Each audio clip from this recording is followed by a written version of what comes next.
আসসালামু আলাইকুম everyone, welcome to my channel Sharmin kitchen vibes. বিকালে নাস্তার জন্য আজকে আমি তৈরি করব ডিম দিয়ে সুজির পিঠা রেসিপি। খুব অল্প সময়ে ঝটপট এই পিঠাটা তৈরি করে নেওয়া যায়। আজকের রেসিপির জন্য প্রথমে এখানে নিয়ে নিচ্ছি 2টি ডিম। তারপর এখানে অ্যাড করে দিব 1 কাপ চিনি। চিনির পরিমাণটা আপনারা আপনাদের পছন্দ অনুযায়ী এখানে কম বেশি করে নিতে পারেন। ডিম আর চিনিটাকে এখন আমি একটু খুব ভালোভাবে ফেটিয়ে নিব। একটু সময় নিয়ে ভালোভাবে ফেটিয়ে নিতে হবে যাতে করে চিনিটা গলে যায়। এখন এখানে দিয়ে দিচ্ছে গুঁড়ো দুধ। গুঁড়ো দুধ দিলে কিন্তু পিঠার টেস্টটা আরও অনেক ভালো আসে। এখন এখানে দিয়ে দিব 2 কাপ সুজি। সুজিটা একসাথে দিব না, অল্প অল্প সুজি দিয়ে মিশিয়ে নিব। 2টি ডিম আর 2 কাপ সুজি ও অল্প ময়দা দিয়ে বেশ অনেকগুলো পিঠা তৈরি করে নেওয়া যায়।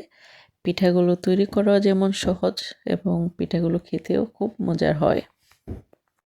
হাতে যদি আপনাদের সময় থাকে তাহলে অবশ্যই একবার হলেও আমার রেসিপিটি ট্রাই করে দেখবেন। আশা করি আমার আজকের রেসিপিটি আপনাদের ভালো লাগবে এবং খুব সহজে আপনারা বাসায় এটা তৈরি করে নিতে পারেন। এ পর্যায়ে আমার সুজিটা খুব ভালোভাবে মিশানো হয়ে গেছে। আমার সুজিটা যখন খুব ভালোভাবে মিশানো হয়ে যাবে, এখন এখানে আমি অ্যাড করে দিব 1/2 চা চামচ বেকিং সোডা। সোডাটা দেওয়ার পর আবারও আমি একটু নেড়েচেড়ে সুজির সাথে মিশিয়ে নিব।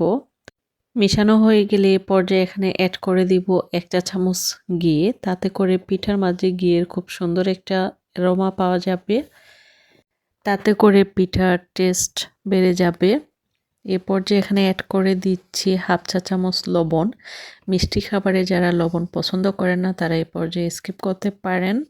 সুজিটা খুব ভালোভাবে মিশানো হয়ে গেলে এখানে দিয়ে দিচ্ছি আমি 1 কাপ ময়দা। ময়দাটা দেওয়ার পর আমি হাতের সাহায্যে খুব ভালোভাবে নেড়েচেড়ে মিশিয়ে নিব। খুব ভালোভাবে হাতের সাহায্যে আমি পিঠার খামিরটা তৈরি করে নিব।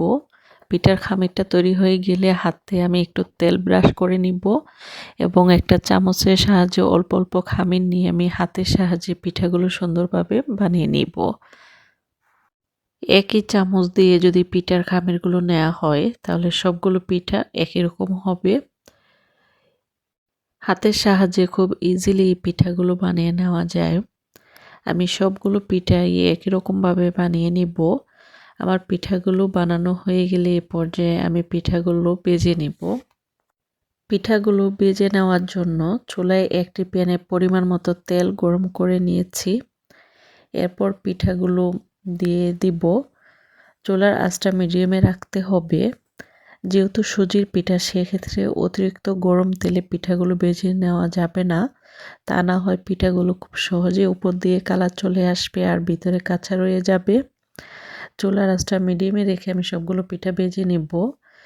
পিঠার এক পাশ যখন ভাজা হয়ে আসবে এই পর্যায়ে আমি পিঠাগুলো উল্টিয়ে দিব।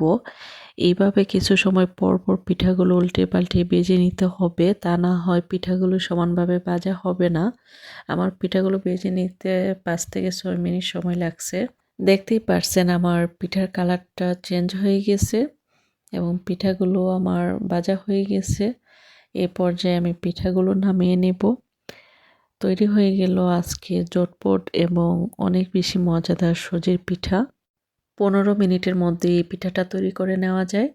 আমার আজকের রেসিপিটি যদি আপনাদের ভালো লেগে থাকে তাহলে অবশ্যই আমার চ্যানেলটি সাবস্ক্রাইব করে দিবেন এবং আমার চ্যানেলের পাশে থাকবেন। আল্লাহ হাফেজ।